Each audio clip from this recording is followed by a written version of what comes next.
filles. Bonjour Didier. Bonjour Stéphanie. Les filles, j'ai la chance aujourd'hui d'être avec Didier qui est un professionnel de l'accueil. Nous avons Agathe qui a 22 ans qui va organiser chez elle un karaoké. Et en fait, elle voudrait savoir, elle te pose la question à savoir quels sont les petits trucs que tu pourrais lui donner pour justement en faire de cette soirée le karaoké de l'année. C'est simple Agathe, il faut de la bonne musique, un bon DJ si tu peux en avoir un. Et moi, tout ce que je peux te conseiller, c'est essayer de savoir ce que les gens ils aiment comme musique, ce que les gens ils aiment chanter, même si peut-être ils osent pas trop. Et toi, tu les inscris discrètement et tu viens chanter avec eux. Et pourquoi pas s'amuser, danser en même temps qu'eux, même si ils chantent pas faux, ils sont là pour passer un bon moment, pour être dans une bonne ambiance. Donc, c'est pas Star Academy. Donc, quel que soit l'âge, ils sont là pour s'amuser. Chante faux, chante vrai, c'est pas grave. On s'amuse, on rigole, on applaudit. Et toi, tu chantes avec eux?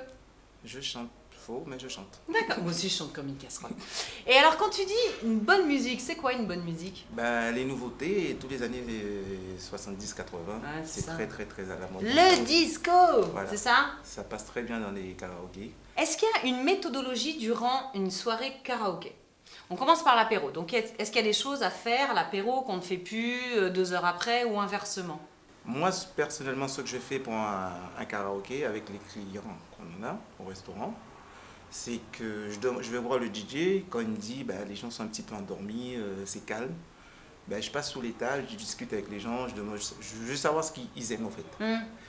Donc, si la personne me dit, je sais pas, je prends un exemple simple, Patrick Bruel, Tu passes je mets du Patrick Bruel, je mets par exemple Stéphanie et Didier, Patrick Bruel, que le DJ il va nous aider. Tu veux qu'on chante du Bruel ensemble? Et on chante. Oh mais non, on va faire... Non. Même si je connais pas toutes les paroles, je sais lire, je pense. La personne sait lire, donc on essaye de mettre de l'ambiance et on chante. D'accord. Il suffit qu'on fait ça avec une ou deux personnes et après, je pense...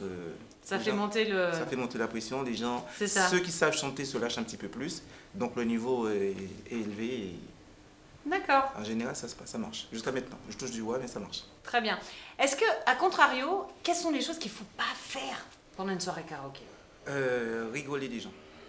Ah bah oui. Ça, il faut pas le faire. Évidemment, bien sûr. Et tu as raison de le préciser parce que ça, c'est très important. On vient pour s'amuser. Donc même si on chante faux, c'est pas grave. Et à la base, un vrai karaoké, il faut avoir des bons chanteurs et des chanteurs du dimanche.